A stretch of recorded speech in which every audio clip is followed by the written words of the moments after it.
অবস্থা, কত মাল। একটা ট্রান্সমিটারে কমপক্ষে 80 থেকে 90,000 টাকার কয়েল থাকে। একটা ট্রান্সমিটারে কমপক্ষে 80 থেকে 90,000 টাকার কয়েল থাকে। তো সব নিয়ে গেছে তারা।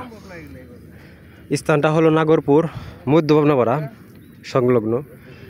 আপনি পাশেই দেখতে পারতেছেন না যে স্ট্যান্ড, বাস স্ট্যান্ড, আর ওই যে হইল মধ্য ভাবনাপাড়া। ঠিক আছে, এটা হলো এরিয়া। এই সাইডে চারাবাগ, আবার এই সাইডে মধ্য ভাবনাপাড়া। তো একদম স্কোয়ারে, ঠিক আছে, এই ঘটনা হয়েছে, দেখতে পারতেছেন।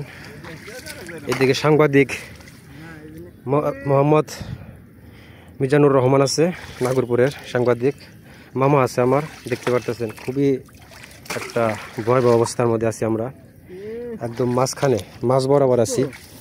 প্রচুর পরিমাণ তেল। আরও আছে না, মেলা দেখি।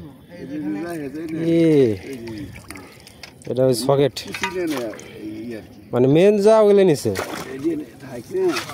দামের যা সব নিয়ে গেছে। এগুলা কাজ করেন মামা, শুধু এটা নিয়ে যান, এটা নিয়ে যান। আর হ্যাঁ, এগুলা যা আছে এগুলা থাক, ওটি দরকার নাই। থাক থাক, ওই জায়গায় থাক, ওই জায়গায় থাক, ওই জায়গায় থাক, ওটা লাগবো না। আরো আছে, আরো আছে, কুল পাবেন না, আরো আছে, অনেক আছে।